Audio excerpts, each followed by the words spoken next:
And now Mr. Farage for the FD Group. Thank you. What we're seeing in this chamber this morning, and indeed across the whole of Europe, is an irreconcilable cultural difference between Greece and Germany, a split between the north and the south of Europe. The European project is actually beginning to die.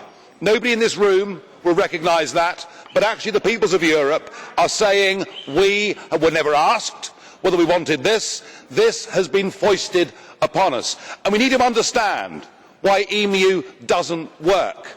Those monsters, Kohl and Mitterrand, backed up with a clever but dangerous Delors, believed that if they put in place an economic and monetary union, then as night follows day, there would be political union, that there would be an acceptance of this project, that the north and south of Europe would converge, that we'd all start to love each other, that we'd all begin to feel a European identity, that we'd all begin to show allegiance to the flag and the anthem. Those of us, of course, that criticised this were told that we were extremists and we lacked vision. Well, one vision we didn't lack is we understood that the countries of Europe are different, and that if you try and force together different people or different economies without first seeking the consent of those people, it is unlikely to work. And the plan has failed. This isn't just Greece we're talking about today.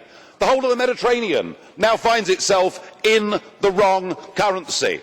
And yet virtually nobody in the political arena has got the courage to stand up and say that. Indeed, I feel that the continent is now divided from north to south. There is a new Berlin Wall, and it's called the euro. And the old enmities have been resumed.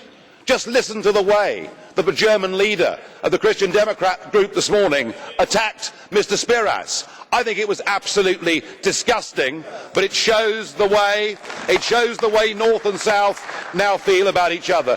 Mr. Tsipras, your country should never have joined the euro. I think you acknowledge that, but the big banks, the big businesses and big politics forced you in.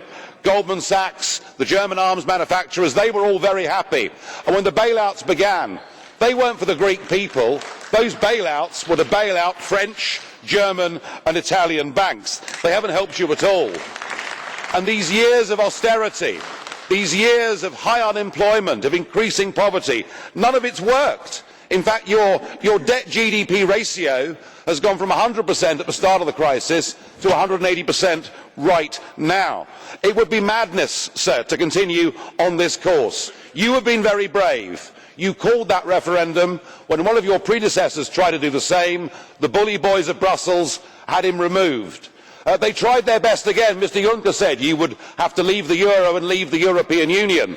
Even Mr. Schulz, the President of the Parliament, who one would have thought might be neutral, said that if the Greeks voted no, their power supplies may even go down. There were threats and bullying, but the Greeks stood firm. But, sir, you cannot have your cake and eat it. They will give you no more, these people. They can't afford to. If they give you more, they'll have to give other Eurozone members more. So your moment has come. And frankly, if you've got the courage, you should lead the Greek people out of the Eurozone with your head held high. Get back your democracy.